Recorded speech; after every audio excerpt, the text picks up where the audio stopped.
Hey everybody, and welcome back to the TSG Bikecast. So it's been a while since I've released an episode. I decided to leave season one to finish with Ryan Delarue's two-parter. He's a good mate, and I thought it was a good way to finish it all up for the winter.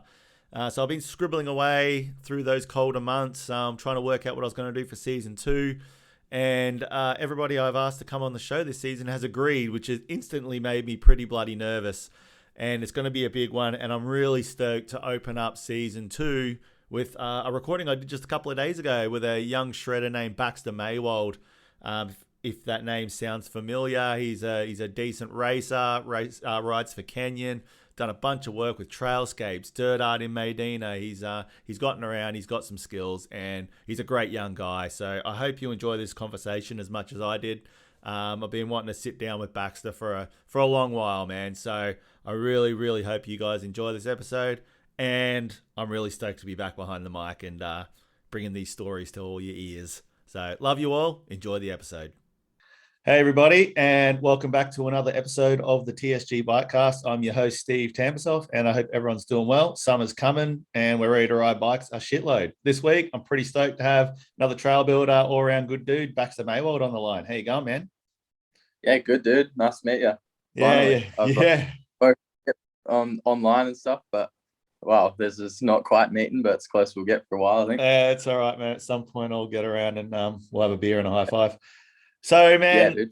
general format of the show is we talk from birth to present, and it's a bit of a history podcast essentially, and it's hopefully just to get people stoked about riding and hear other people's stories that they might not know about a person. So first of all, man, where were you born? Where'd you grow up?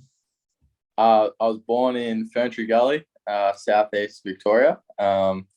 So yeah, born there. I think first house I lived in technically was in a little place called Tacoma, which is near Belgrave, where Puff and Billy, the steam engine starts. If anyone got any idea of the history down there, and then I think when I was two or something, I moved into a house in Emerald, up in the hills, and yeah, like 3 acres in a quiet little court, on top of a hill next to a golf course and some bushland. So we only had two neighbours, and I pretty much spent my entire childhood there until I was 16, and I moved out and went trail building. So yeah, rad place to grow up. Dad rode dirt bikes, so from I think the age of like 2.5, I was riding a little PW50 around. Yeah, that's where it all got started. Sick, man. So you were super young when you got into two-wheeled fun. Yeah, I was pretty much born on two wheels. Yeah. Oh, that's sick, man. So do you have like brothers, sisters and stuff? Yeah, I got a younger brother. I would have jumped to tell you that he was 18, but he's 20 now. So there's two-year difference between us. I'm 22. And yeah, I've just been like a motorbike family pretty much. Mum used to ride road bikes, and dad used to ride road bikes as well. That's like how they spent a lot of time hanging out. And then yeah, dad raced dirt bikes as well. So it was just like inevitable that we were going to be into riding stuff. So my brother actually races motorbikes as well. So he races all the big off roads and whatnot. So Oh, that's killer, man. So did you do any like motor racing and stuff when you were young as well before you got right into downhill and shit? I've like done a bit of moto racing here and there, but like not really. We had a farm in a place called Alexandra, so it's like up near Lake Eildon. Mhm. And we had 660 acres there, like some rolling hills. But the farm was never like, for us, it was never like a farm, so to speak. Like we just had it as a hobby farm. So like somewhere to go ride motorbikes, go camping, like learn how to, shoot guns and drive cars and all sorts of shit. So Yeah, it sounds uh, terrible. yeah, it was rad. So for as long as I can remember, we would just like go up there camping and stuff and ride bikes up there. And then once I was old enough, like I'd go trail riding with dad out in Gembrook and whatnot. But I never really did much racing. I've done like the odd 3 hour cross country here and there, and I think I kind of participated at some club events when I was younger. I've done uh, one that stands out is like a Pony Express that I did with my dad, and we both raced like 90s TT 250s, and he raced the TT 350. We did it in a team, and that was like pretty sick being a 14-year-old kid passing old dudes on brand new RZ450s on like this bike from the 90s. But yeah, I've never really done much motor racing, so Left that one to your brother. yeah, he started late. He didn't really take to the bikes until he was like 14.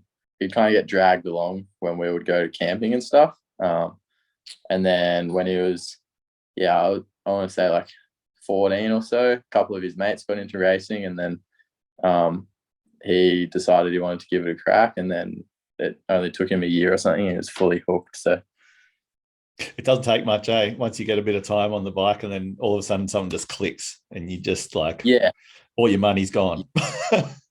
yeah, pretty much. Like I remember Dad and I took him to a race in Pakenham. It was like pretty much just a grass track race, and he was sort of like the kid that was, when you see the kids racing, like there's the small percentage at the top of the field that like have that thing, and you can tell that they're going to go somewhere. And then there's like the rest of the field that just they're like participating, having fun. The first few races that we took my brother to, he was like at the back of the field, like he didn't really look like he had that thing. And then I went overseas for a bit, or went away for working or whatever it was, and like came back like 6 or 8 months later. I was like, what the fuck did you do with my brother? Who's this guy? And he was like, he just had that thing click, and he was off, and his like progression levels just been through the roof ever since. So that's awesome. Does he ride for a job now, or is it still just sort of fun?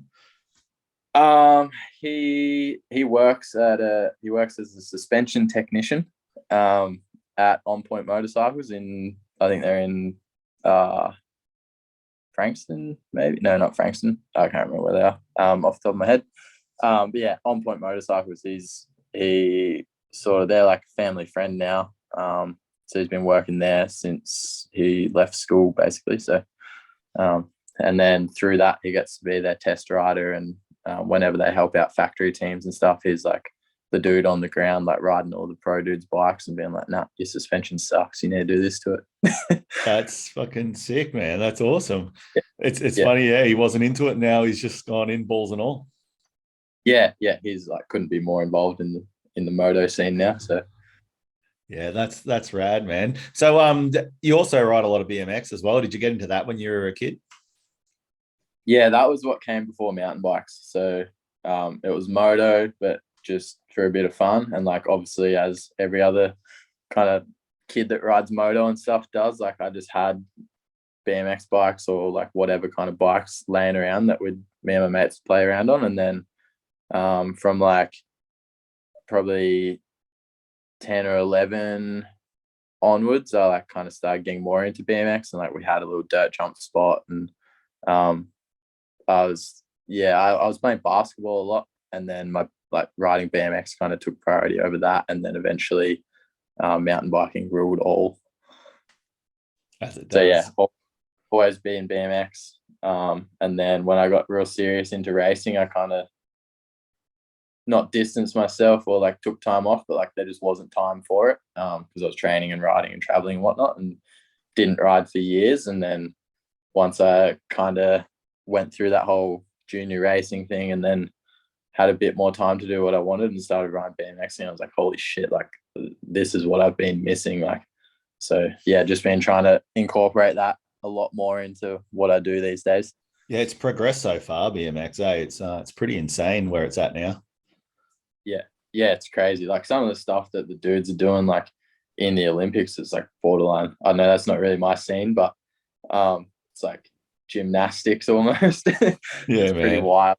Like, definitely an appreciation for it, but I don't really get it. Like I'd rather go ride some trails. Yeah, exactly. Man, I prefer to be out in the forest. Yeah, I'm getting older too. I think BMX is well out of my league these days.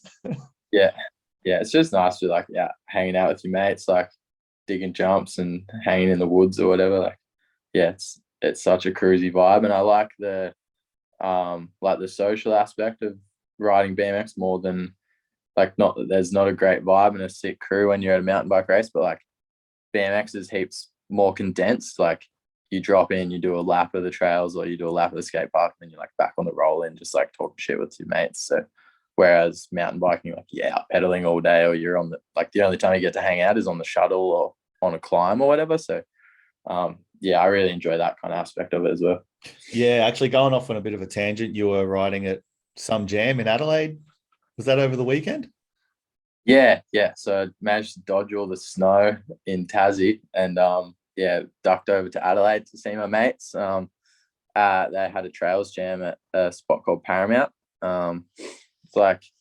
It's technically an illegal spot, but like the local council kind of just turn a blind eye to it because it's like no man's land. They don't want to do anything with it as long as the dudes kind of keep it maintained and whatnot. Like they're happy for it. I got to know that crew 2 years ago when I was working in Adelaide with Trailscapes for a little bit. And that was sort of where I really fell in love with BMX again. We're just like riding city dirt or riding Paramount like 2-3 times a week. And then, then I actually broke my ankle there. We're jumping around a bit here, but yeah, broke my ankle there and haven't been back since. So the jam that those dudes threw was like just the excuse I needed to go and visit and go ride trails. Yeah, man. Hey, man, tangents is what this is all about, dude. That's why I just saw something on your Instagram the other day. I was like, oh, that's fucking cool, man. Yeah, man, it was sick. Yeah, that's why I've got this little script here so I can sit there. So whenever we do go on tangent, I can work out where we are, man. Because I'm very fucking forgetful, dude. So you started riding DH when you were like 13, right? Is that when you got into it? Yeah. So I was still playing basketball. I was playing like representative level and kind of realized that, hey, this is not for me. And then sort of was talking to dad that like I didn't want to play anymore. And mum and dad have like never been pushy with anything. They've been super supportive, but they've always kind of said like when we're growing up, like you need to be doing something. We don't really give a shit what it is. Like you could be playing cricket, you could be like a professional chess player, you could whatever it is, like you just need to have something. So if I wanted to quit basketball, like I had to find something else to do. And I suppose just riding BMX with my mates on the weekends like wasn't focused enough, I guess. And then sort of lined up, like I actually broke my wrist riding BMX, and then whilst I was like sitting on the couch waiting for that to heal, I discovered downhill mountain biking. I'd done like a cross country race here and there with my dad. Like he just pedaled around for something to do, keep fit. He did like the Otway Odyssey 100K, and I did did the 15K like side event, whatever it was. But that was like all I knew of mountain biking. I didn't really know anything else. And then while I had a broken wrist, I discovered like the Coastal Crew videos and like Red Bull Joyride, and like then discovered like downhill mountain bike racing. I was like, holy shit, like this is cool. And then so I started like hassling dad to take me out mountain biking. We went up to Mount Buller, went to King Lake, I think, and like he knew of a few old school mountain bike tracks like Narberthong and stuff from his days riding moto. So I was just like kind of riding those on like this Apollo 24-inch hardtail, and having a blast. And then dad always used to like excel over his mates on the descents because of his moto background. And then I very quickly started like being able to like hang with him on the descents or like some little sections, like I'd be faster than him. And I think that was when, and then I was also like kind of over basketball, and it all sort of lined up to where he was like, okay, well, you actually maybe like showing some skill here kind of thing. Like we'll look into this whole downhill thing. And he bought me like an Iron Horse Sachem, like it wasn't a Sunday, it was like their free ride bikes, a single crown, like 180mm travel or whatever. And then we like looked into some races. It was when Ben Watkins was running those Alpine Gravity D8 races, like first season of that. Dad took me to like the Yuyangs and we did a ride day there. And then like the weekend after or something, like this like within like 2 weeks of me getting like a dual suspension bike, I was like at Mount Beauty doing a downhill race, which was pretty fucking wild to look at it now. Like, I'd ridden the thing twice, and those 2 times were once at Narberthon in the mud and once at the Yuyangs. So, like, obviously neither of those really prepare you for Mount Beauty. Yeah.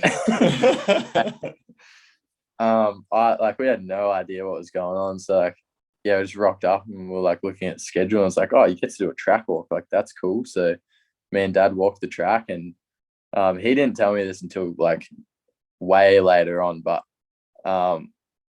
he was walking down the track with me. Like, he was kind of freaking out a bit, but like he obviously wasn't showing that to me because I was not freaking out. I was just like walking down very quiet, like, oh yeah, like this, I don't know, this looks like a track, I guess, like kind of gnarly. And then, yeah, but in his head, he was like, holy fuck, like he's not going to ride this. Like, what have we gotten into, sort of thing. And I don't know, like, yeah, so we were racing the short course. So in my opinion, from when I've been back there in recent, like, short course is probably it's probably gnarlier than the racetrack, I reckon, aside from the bottom chute, just because it's a bit more technical, a bit more rocky. Whereas the racetrack's like just a bit more high speed. And yeah, did that race, managed to like ride the whole track, which Dad was low key surprised about.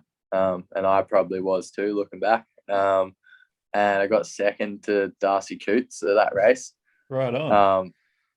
Which was sort of like a false positive. Like, he beat me by like nearly 40 seconds, which I had no fucking idea. I was like, cool, I got second. Like, I guess I'm like not bad at this. So that second place, like, kind of, yeah, me and Dad were like, oh, ooh, I guess we'll go to the next one. And then the next one, Darcy beat me again by like 25 seconds. And then the next one, he beat me again by like 15 seconds or whatever it was. And then, yeah, that was like what got us, I suppose, interested in the fact that like I was showing some skill and I was having fun, and I was like ended up going away racing like, you know, every second weekend or whatever for that whole summer. And then after a few, I was like, well, I'm kind of letting my basketball team down now. So I threw the towel in playing basketball, and yeah, we were all in on racing bikes from then on.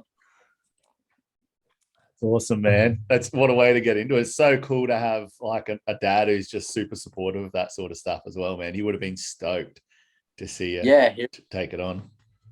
Yeah.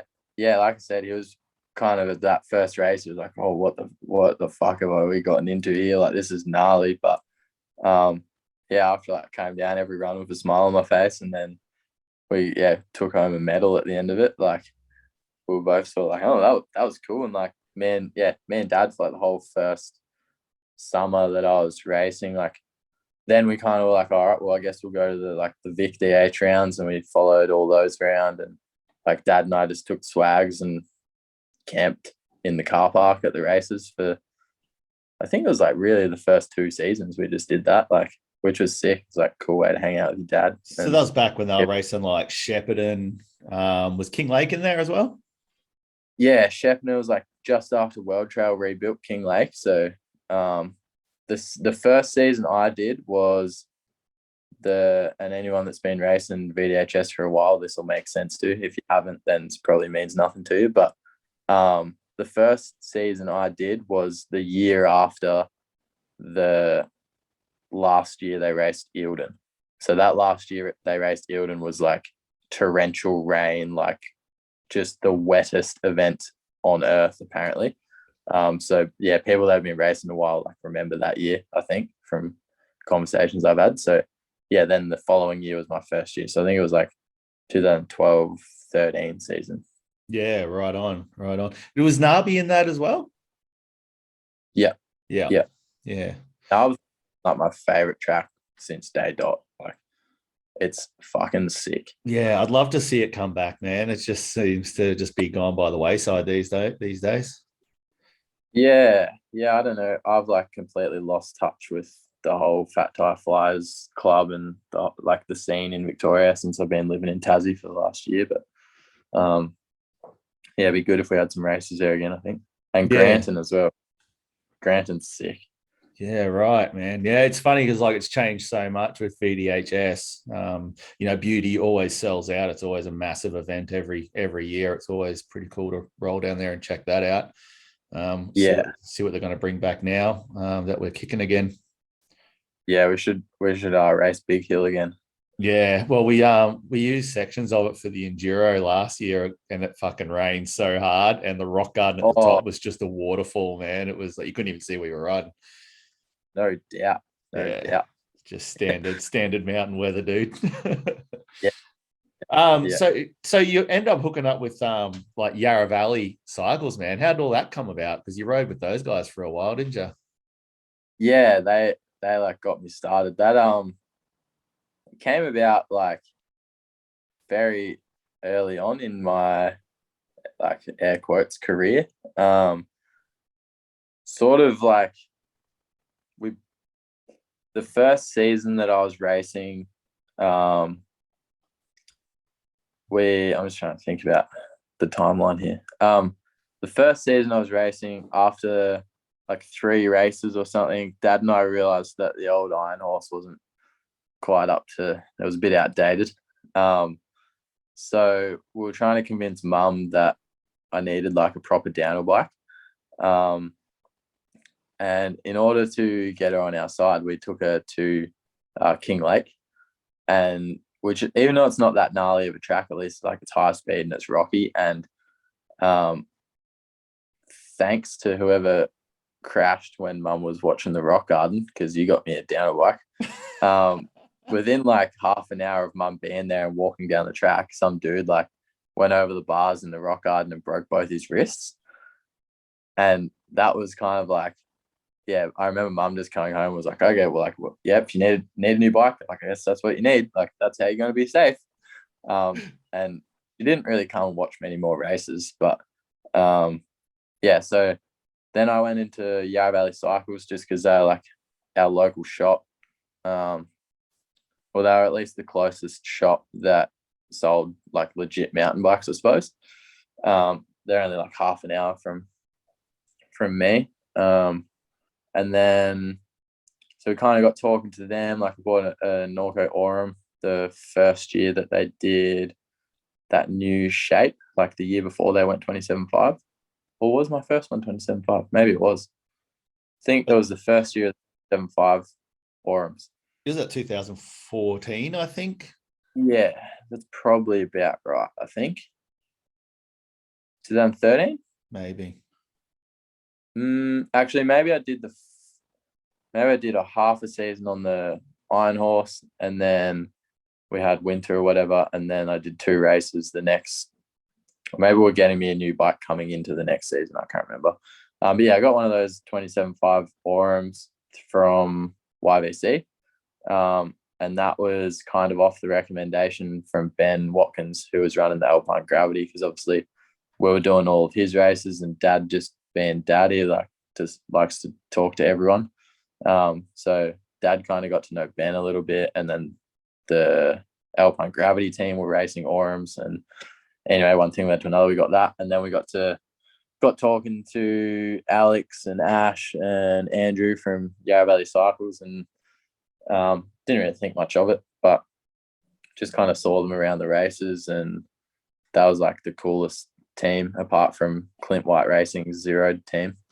In my opinion, like they were like the big team to be on.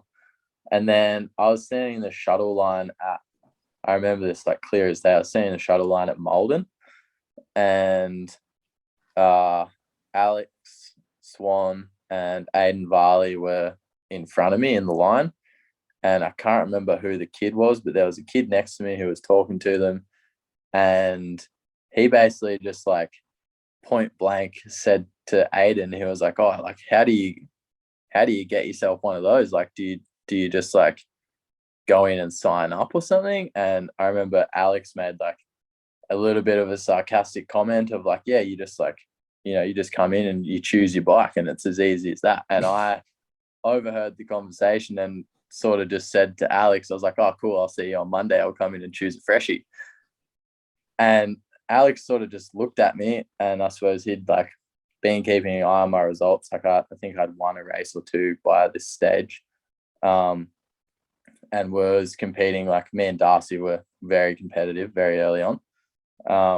And yeah, Alex kind of just looked at me and was like, "Oh yeah, well, sweet, come talk to me after the race." And I was like, "Oh, really? Like, actually?" And he was like, "Yeah, like, come have a chat." So yeah, I went and had a chat to them with Dad, and they invited us into the shop to, go and have a talk about being on the team for the next season, which I was like tripping out about. I was like, "Holy shit! Like, really?" I think I was definitely on the podium at Malden. I may have won it, so that was like a good, like a few brownie points. And then get you over the line. Smart ass comment and a good result. yeah, probably. And then we went into the shop like the following week to have a talk. And funny, the same day we went in there, so I'd like gotten to know a couple of the dudes that worked in there as well over this time. So Taryn and Triffin, just from used to do Fat Tire Flyers used to have a property in Hillsville called Long Gully. They used to do like Thursday night shuttles, so I'd be out there like every Thursday fortnight. I think they did them. Be out there every Thursday night, and I think that was kind of how I got to know Alex Swan and those guys a little bit, because they'd be out there a lot. Like indirectly, we were just in the same space. And yeah, so I got to know those dudes by then. And then whilst we were in there talking about being on the team, I think it was like coming into Christmas or something, and Ash was just like, "Have you got a job?" And I was like, "Oh yeah, I just like started working at a blueberry farm like last week." And he's like, "Do you want to work here?" And I just looked at Dad, and Dad like kind of nodded, and I was like, yeah. And Ash was like, "Cool, you start now. Like, go out the back, talk to Triffin, and he'll tell you what to do." And I was like, "You serious?" And he was like, "Yeah." And then so Dad just left me, come pick me up like 2 hours later when they closed or whatever, and I ended up working there for I think I was there for like a year and a half, nearly 2 years before I went and started working for Dirt Art. Yeah, right on, man. That's awesome. Yeah. So it sort of all just gelled together all at once, man. You just sort of all fell into your lap and you took it and ran. That's sick. Pretty much. Like, I think if I've learnt one thing over these years, and like Dad's taught me anything, it's like talk to everyone, have a good attitude, be polite, and like do what you love, and like things will just kind of fall into place. Like if you've got a good attitude and like you're approachable and you're outgoing, like you're just gonna make connections and like you're just gonna make connections and meet people that you wouldn't otherwise. So I guess it's just like like you said, it all just kind of fell in my lap, it seems like. Yeah, man. Well, you've obviously shown what people want to see, and that's exactly what your dad's been teaching, like I was 30 years old when I got into bikes, man, and I pretty much gave up my old life. I've been riding for like a year and a half and then just signed up with World Trail. And like the amount of like support Glenn Jacobs like gave me when I started being an older bloke straight up. But I just put all the work in, and here I am sitting here doing podcasts and running a bike park now. It's all about just getting out there and fucking doing it, really, isn't it? Yeah. What got you into bikes at that age? One of my mates, he just randomly rode in South America, came back to Melbourne. I was living in Brunswick, and he's just like, "Hey, dude, I rode mountain bikes in South America. Let's go buy mountain bikes." I went, "Fuck yeah!" So then we started riding the Uis, and 15 grand later, I had 2 bikes, and I'm working for World Trail. Yeah, that's all she wrote. Off you went. Yeah, dude, gave up my old life. Yeah, easy. What were you doing for work before? I was a project manager for a civil landscape company in Melbourne. Yeah, so I did that for 5 years, and I've just traveled my whole life, man, overseas. Just a traveler. Yeah, sick. And now I just live in the hills. Those skills project managing would have been like pretty valuable to World Trail, hey?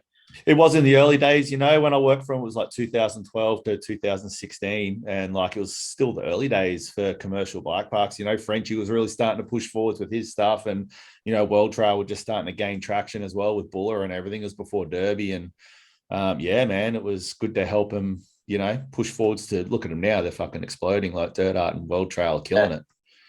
Yeah.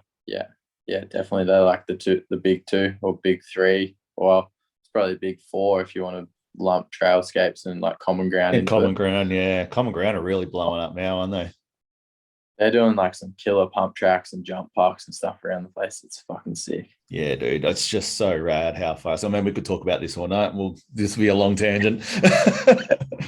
So what are some of the highlights, man? Like you were with Yarra Valley Cycles for a bit. What are some of the highlights of racing with that team? Did you just do any cool shit?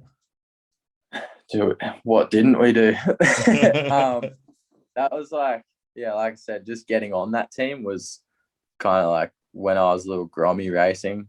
Well, I got on the team as a grom really, but that was like the team to be on. So I was pretty blown out, like getting on that team to begin with. Like, that was definitely a highlight. And then just having the support, like Alex has raced a bunch, Ash has raced a bunch, but like Alex has been overseas and he's raced World Cups and like he's got just this world of knowledge and he knows what you need like to be comfortable on a team, and he knows, you know, what like you write your race schedule up. He's like, just anything you need to know, like he knows something about kind of thing. So being like a young kid, that was a massive help. Um, and then we had the Pinozzos on the team as well, mainly Liam for the most part. But whilst sometimes Liam was like a bit hard to judge it, one day you think he hates you, the next day he's like giving you heaps of advice. But he was awesome just to like have there, and he'd always interject with, you know, like pointers or lines or bike setup or, you know, whatever it was, or like even just being able to follow someone faster on track. Like, yeah, I think definitely the highlight of that was just being on like such a good, well set up team where like you rock up to the race, you've got your pit tent, you got a mechanic there, like your rego's been done, someone goes and like collects your plates for you, like it's hectic. So that was awesome. And then just getting to travel to all the races with the crew and like and just learn from everyone. I was just like a sponge, just tried to like soak it all up. Gone to some of my first national races with the team was cool. Dad and I went to a national race on our own at Mount Buller actually. And it was kind of like pretty overwhelming. Like you don't really know what's going on. So going to nationals with the team was like heaps more comfortable.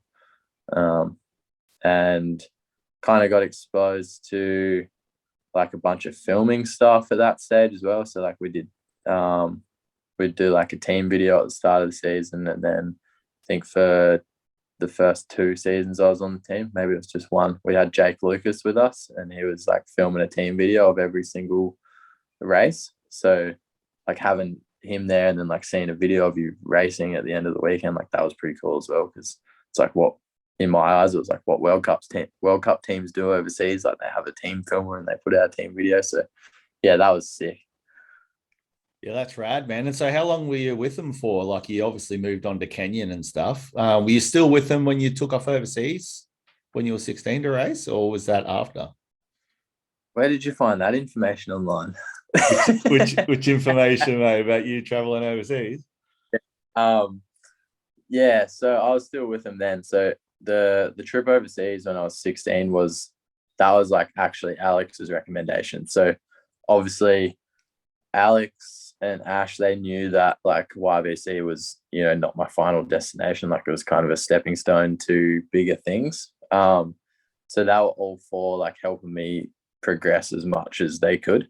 And one of the things Alex said to me, it was like, or maybe he said it's dad, I can't remember. He was like, if I want to go overseas racing as a junior, if we can get me over there the year before, like it makes a massive difference, because you're comfortable being in another country, you're comfortable riding, or at least more comfortable riding the type of terrain over there, and like being around, like it's just overwhelming being around all those pros that are race. Like it's kind of starstruck everywhere you go. So yeah, he urged us to like get me over there the year before, just to kind of get, I don't know, for lack of a better term, like acclimatized, which Mum absolutely hated the idea of, but at the same time, she got it and was super supportive of it. And we kind of like, I suppose we never grew up with like heaps of money, but we were comfortable enough that racing locally, Dad could get me everything that I needed, or get me anywhere I needed to be. He kind of just figured out a way to make it work.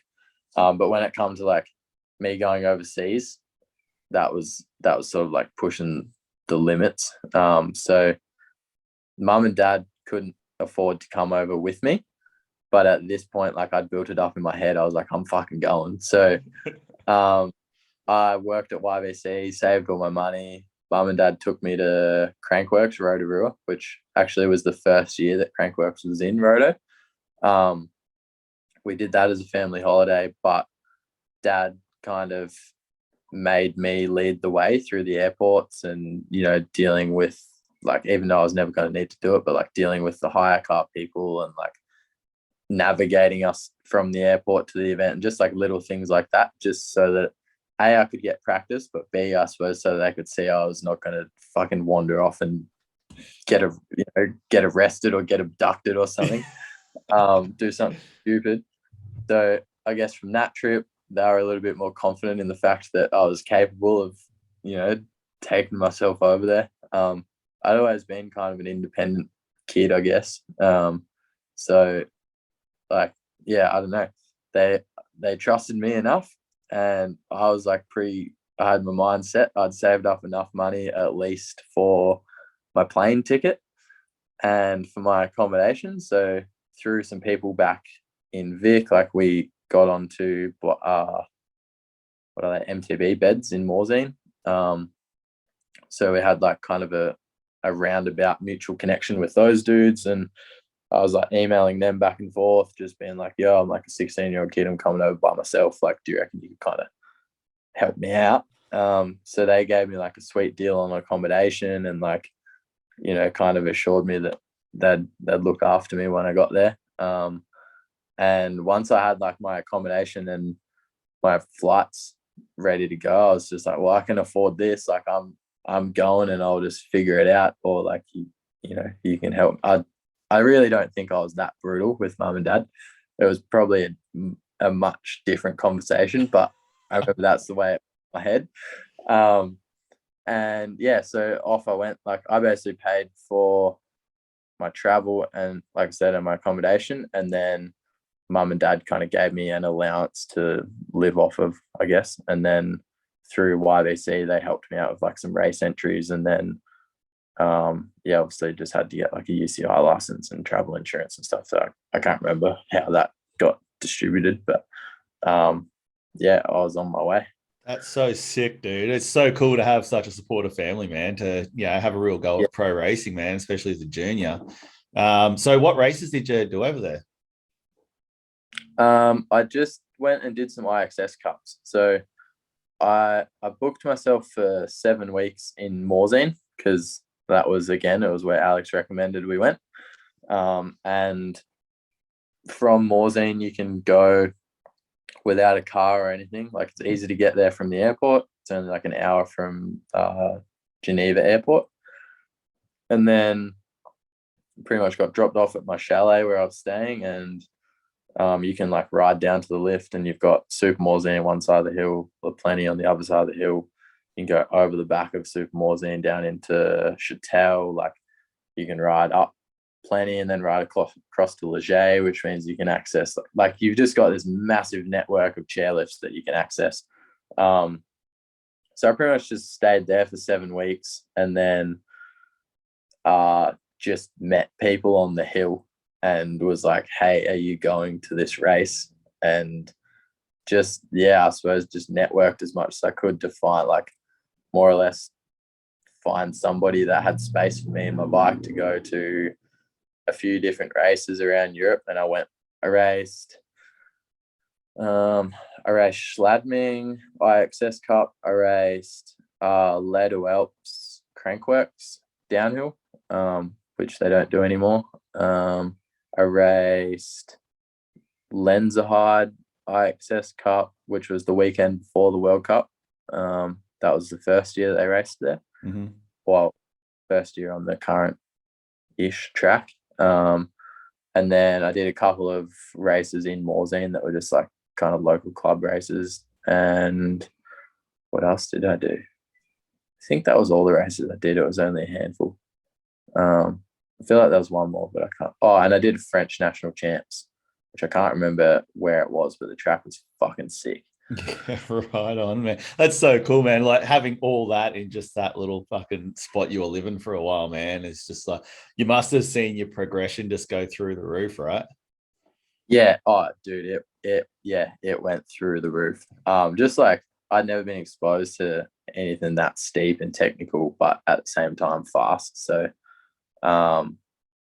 yeah, it was just a crazy experience more than anything. Like the guys I was staying with, one of the dudes that I was bunking with in the chalet, his name was Brandon. He was from the UK. So, and he was fucking awesome. He was so rad to ride with. Like one of the most skilled riders that I've ever met that nobody knows of.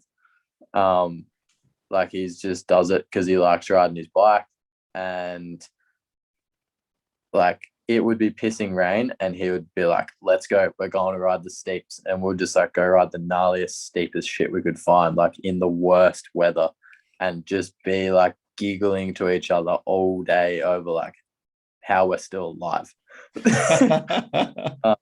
So I learned a lot from him, and then yeah, just life experience, like navigating a different country as like a young kid, like makes you kind of grow up pretty quick. And then like when I went to Lady Alps for Crankworks, like I didn't really couldn't really afford to like get a hotel for like the 5 days or whatever Crankworks goes for. So off of Brandon, my roommate, I just borrowed a tent that he'd brought over from the UK, and then I just took the mattress off of my bed in my chalet and my blankets and shit, and just like set the tent up in the bushes out the back of this hotel in Lady Alps, and like that was my accommodation for the week. Nice. So, like yeah, I got a lift to that one. Or did I get a lift home? Yeah, I got a lift home from that race with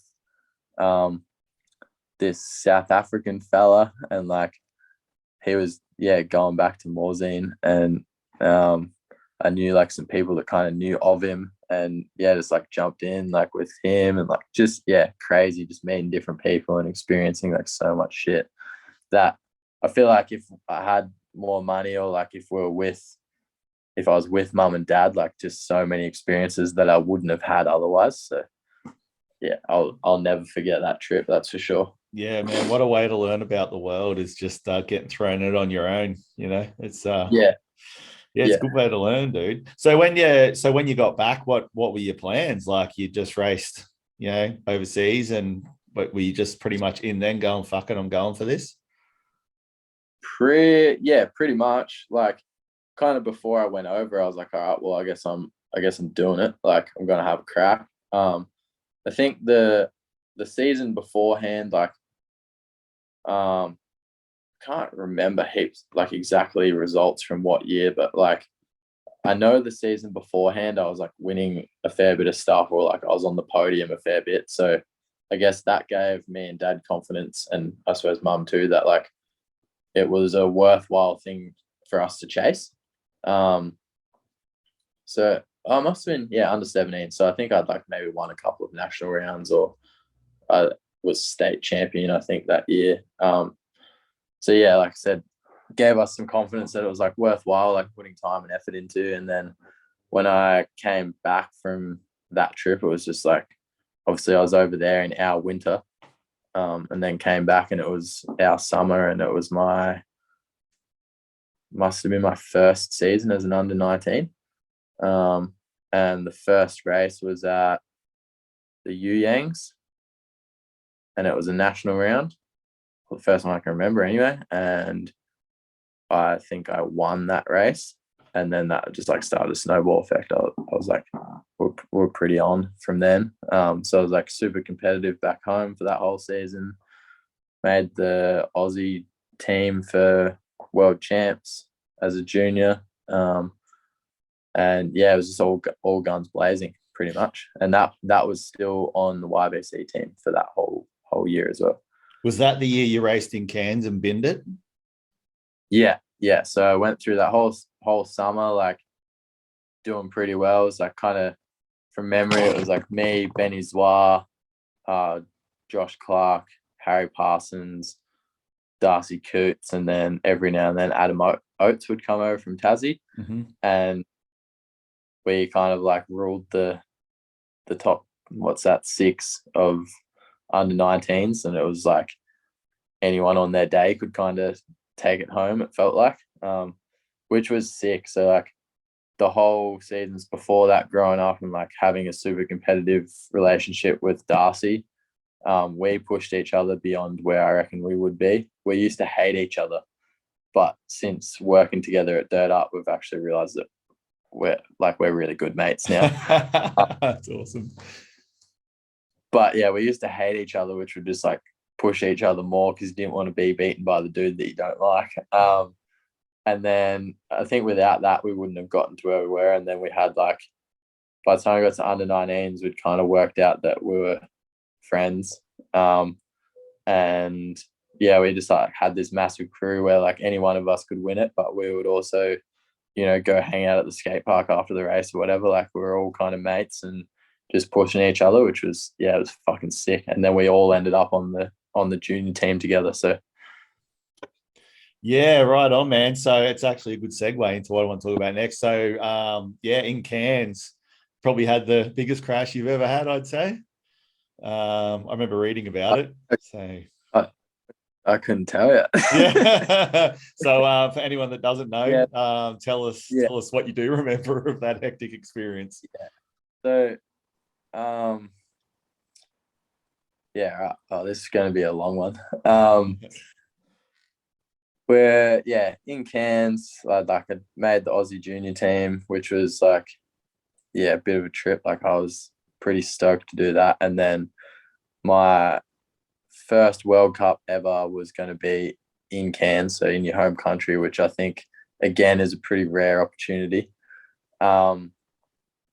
And I'd become pretty good friends with Remy at this stage, so I'd organised to go overseas with him and his dad and like do the whole van thing and travel and race all the World Cups. So got to Cairns, we were riding there for got there a week early or whatever. We're doing runs at, I think it's Coranda, and getting used to just riding in the humidity and all that sort of shit. And then practice came around, and I remember, what I do remember is like most of the morning before I crashed, and I remember doing track walk the day before, and Mick Hanna was one of our mentors for the junior team, which was fucking awesome. Pretty having handy. Local knowledge. Mick and Tracy were helping us out. And just after the Alien Tree, if anyone's familiar with the Cairns track, kind of went like this super fast, long left-hand turn, and then into what actually got changed after I crashed. But went into a series of doubles, and it was kind of like double, double, double, but the spacing on them was really weird. And in track walk already, I was like looking at, what, actually by this stage, I was a trail builder too. So when I got back from Europe, I did work experience with Jai with Dirt Art, and then they offered me a job off the back of that. There's like a lot more to that story, but so I was working at Threadbow as a trail builder. So I kind of had a bit of an eye by then. And I was looking at this like double, double, double section, kind of like scratching my head. Everyone else kind of just like skimmed over it, didn't really give it much thought, because at first glance it was like a not very important section of trail, but I just couldn't see how it was going to work. I was like trying to figure out whether you're supposed to come in just cranking and like triple, but then the compression between, like if you tripled it, the compression in the middle would have like probably killed you. So I was like, scratching my head, and Mick saw that, and he kind of come and stood next to me and was like, "Oh, what do you reckon?" I was like, I don't see how this is going to work. Like the spacing on these doubles is like all, like in my eyes, like all wrong. And he kind of like agreed with me, and we kind of discussed it a bit. Didn't really come up with a solution, but at least like I felt comfortable that, Mick Hanna was standing there being like, I can't figure it out either. And then sure enough, like come practice day 1, I was like determined not to be that kid who fucking axes himself at his first one up practice day 1. I ended up being that kid. So Adam Oates had a crash just after that section. He just like washed out on the corner because I think he got a bit squirrely off the second double. But he was fine, like just a bit of gravel rash. And then I just remember struggling with it. Like you could brake check hard and like the doubles worked, but if you came in tapped, like basically the issue was that the distance between landing and takeoff wasn't enough. So the transition was too tight and like you would just get G'd out real hard, which if it was just like a double, probably you could manage, but because it was double, and they're all spaced the exact same, like it just didn't really work. But they were too big to triple, too big to like hit them like whoops, but like just awkward sizing. And the only reason I know, or I think I know what actually happened, was because I saw a clip of George Brannigan doing what I assume I did, which is overjump the first double and land like in the takeoff of the second double. And then I just wasn't strong enough to hold on. So I like collapsed into my bars, which sent me head first into the takeoff of the third double. And like I said, George was strong enough to kind of like muscle his way out of that situation, but me being a much smaller kid wasn't. And yeah, hit my head, knocked myself out for 7. Well, I was knocked out for 7 minutes. Luckily, unlucky for Brage, but lucky for me, Brage Vestovic had a crash on the same section. Like the course was closed, they opened it, I dropped in, crashed, same section. And I think he dislocated his hip or broke his femur or something fucking gnarly. So all of the paramedics were on site tending to him when I crashed. And the way that they explained it to my dad was I like pretty much slid to a stop into one of the dude's arms. So for how bad the situation was, it was like as lucky as I could have been. And yeah, I suppose that I was knocked out, and I think it's 8 minutes when you start losing oxygen to your brain, and then that's when you start getting brain damage. So they let me chill for 7 minutes or whatever it was, and then they're like, okay, he's still knocked out. And they woke me up for an adrenaline shot, which apparently my body had some kind of reaction to or whatever it was. And I had a seizure because of the adrenaline shot. So then they knocked me back out and took me to Cairns Hospital. Thank you to everyone that carried me down the hill. I know Dave McMillan was there. He helped carry me down, like a few other guys. Obviously my dad, and I think Jordan Bakara may have been there as well. So thank you guys. Fucking legends, man. Like, yeah, that section of trail is very hard to get out of as well, man. Like, I worked with the crew that built it. It was tough going building that fucking course. You fucking killed me. No, that was Reece Atkinson, not me. I didn't build that section. I built the rock garden. You did a good job with the rock garden. Yeah. So yeah, that was that ordeal, and then they eventually got me to Cairns Hospital, put me in an induced coma for 24 hours, I think it was, while they kind of monitored me. Did all the MRIs and whatnot whilst I was out. I had or didn't have, the only thing they could find in terms of like visible damage was a small little imperfection in one of the MRIs. It was small enough that they weren't sure if it was or wasn't, but they just treated it as a brain bleed anyway. So I had like a very acute brain bleed in the front right of my brain. And I was in a coma for 24 hours and then spent another 7 days or 9 days in hospital till they'd let me out. I absolutely exploded my wrist while I was at it. So I've got a plate and 10 screws in there still. I think I cracked a couple ribs, no internal damage, which was nice. And yeah, I just remember kind of like little tiny bits and pieces from being in hospital, but not really any. I think I made some pretty rude remarks to some of the doctors and nurses. So sorry to those guys, but I didn't know what I was. Provided dad with a bit of comedy. So yeah, dad brought me over early, and we spent days riding beforehand, and then mum's entire trip to Cairns was getting off the plane because she was coming over later. She got there first day of practice, so she got off the plane in the afternoon, and dad drove her to the hospital, and then dad went home because he had to work, and then mum spent 9 days in hospital with me, and then we flew home. So I think I owe my mum a holiday. I think you do, mate. Yeah. So yeah, I think that was fucking crazy. And then Mick and Tracy Hannah, they actually organised to take me and my mum out for dinner on the night that I got released. So I don't know. Hang on a second. I'm just better. My phone's giving me battery warnings. Oh shit. I'll just plug her in. It's all good. I'm at my desk.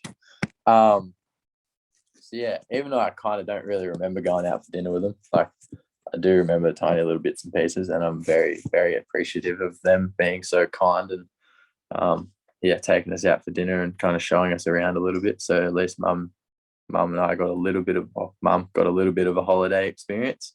Yeah, the Hannahs are lovely, man. I got to deal with them a fair bit when we were building the World Cup stuff, and yeah, they're super cool.